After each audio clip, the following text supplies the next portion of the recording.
Attention travelers, next Tuesday a major hurricane will cause complete chaos throughout the city. Stand clear of the closing doors, please. Disasters don't plan ahead. You can. Talk to your loved ones about how you're going to be ready in an emergency. It was U.S. President Donald Trump's first official trip to Canada. The G7 in Quebec 2 years ago. Behind those uneasy smiles, the talks were strained. This we already knew.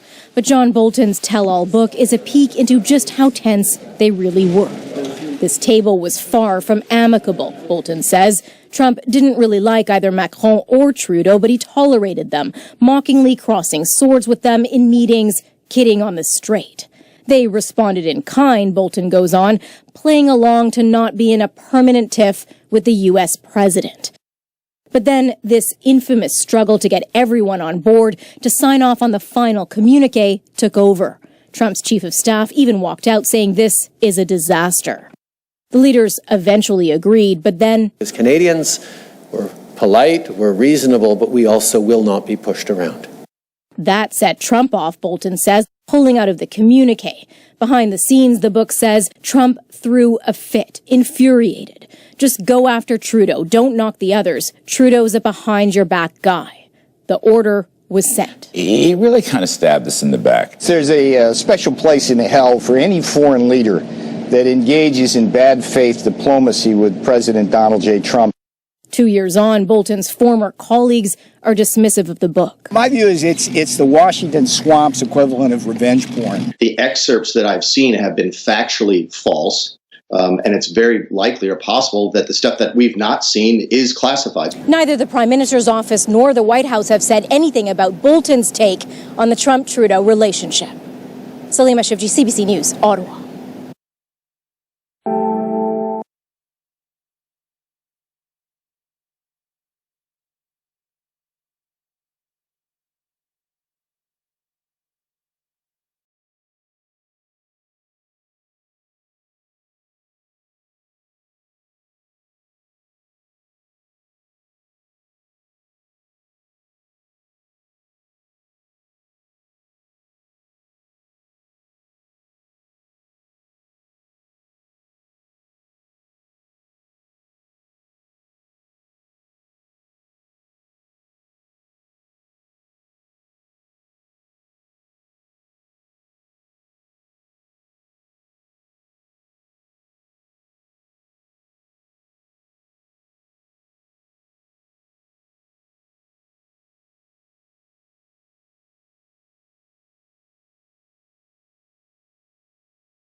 Well, some breaking news out of the U.S. right now. A tell-all book by the former U.S. National Security Advisor John Bolton.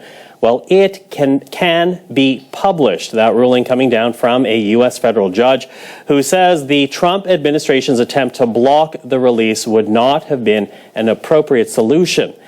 This, as many details have already been revealed in the book. The judge also calling Bolton's conduct a grave national security concern.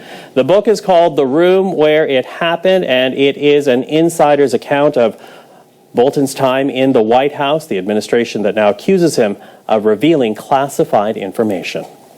Well, for more on John Bolton's forthcoming book, we're now joined by Julia Manchester, she being the political reporter for The Hill. She joins us right now via Skype in Orlando, Florida. So, Julia, thank you for joining us once again. Thank you for having me, Michael. So, as this morning began, obviously we were in the midst of the White House trying to block this book from actually being widely released. But now, as we say, a judge has said the book can go forward. So what's your initial reaction to this ruling about John Bolton's book? Well, obviously not great news for the White House. On Twitter, you're seeing a lot of White House communications staffers picking apart that statement you just read, saying that the judge still ruled there were grave national security concerns, but this book is still going to get out. And I think President Trump is very concerned about how this makes his image look personally ahead of the general election in November. It's interesting.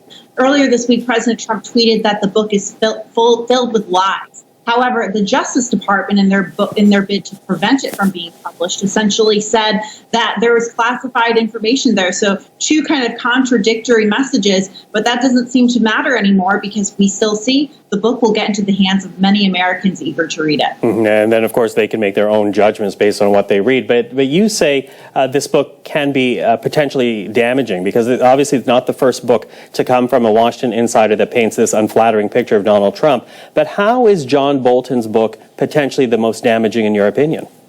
I would say because he's a very good source in all of this. Remember, a lot of these books were from people who might have been in the White House orbit or connected to the president in some way, but in pardon the pun, they weren't in the room where it happened. Remember, John Bolton had a front row seat to a lot of these conversations and actions that are taking place in this book. John Bolton is also someone who is very greatly revered within conservative circles, probably once revered by many of Trump's greatest supporters, obviously not anymore. So he is someone that people will definitely be looking at. Now, it's interesting to see the Democratic reaction to this book because John Bolton is obviously no popular figure in Democratic and liberal circles. However, they are touting a lot of these claims in here, essentially in an effort to attack the president. But it's interesting because Bolton did not testify during the impeachment proceedings when he was called to do so. So that bringing back a lot of criticism from Democrats. Well, listen, I want to touch on that point in a moment, but I think for people who've not been able to read any of the advanced copies or even any of the stories around it right now, what are the allegations that stand out the most to you? Well, I would say the biggest allegation from an American perspective is President Trump asking China, or allegedly asking China's leadership to help him interfere in the 2020 elections, help him maybe turn the tides in his favor. We know that election interference has been a huge issue in this country. Really, that's the root of the Russia investigation that really overtook a lot of Washington over the past couple of years. But from a Canadian perspective, and this may not be much of a surprise, but it does say that President Trump was never a fan of Prime Minister Trudeau and that he actually asked a lot of his staffers to attack Prime Minister Trudeau on TV. We know that there has been tension between the two leaders. However, I guess we didn't know that it stemmed that deeply and that he was actually to forge some sort of public relations campaign against the Prime Minister, according to Bolton. What about Ukraine, though, that famous phone call? Because that's what the title refers to in the book. Does Bolton prove what Democrats were trying to prove, that Trump was trying to use outside agents to influence an American election? You know, I think a lot of, like I said, that is something that Democrats are very much talking about and touting this morning. But at the same time, I think there was a tweet earlier this week from House Intelligence Chairman Adam Schiff, who really led the impeachment probe in the House. And he said, John Bolton may be an author, but he's not a patriot. He didn't come and testify when we asked him to during these proceedings. So I think that definitely sums up a lot of the frustration among Democrats this morning. At the same time, the timing of this book is interesting because it's ahead of an election. Yeah, so why didn't Bolton testify during the impeachment process? Because he is being criticized right now. Many people calling this book basically a money grab on his part. I think it's hard to say.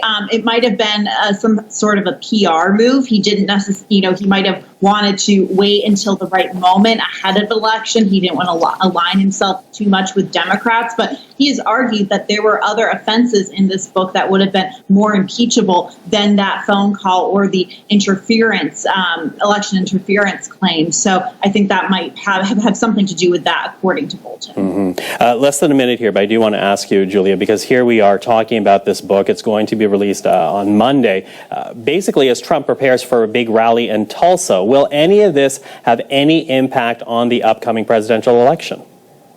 I don't think so, at least not with President Trump's base. President Trump's base has stuck with him through thick and thin. We know that John Bolton is very much of an inside Washington figure. President Trump is not. That's what makes him appealing. And we know, Michael, as you know, the news cycle moves so quickly these days. We don't know what we'll be talking about ahead of November. I think the pandemic and also a lot of these conversations about racial injustice will be much more on the forefront of Americans' minds come November. Julia, always so good to speak with you. Thank you for this. Thank you. And that is Julia Manchester, political reporter for The Hill.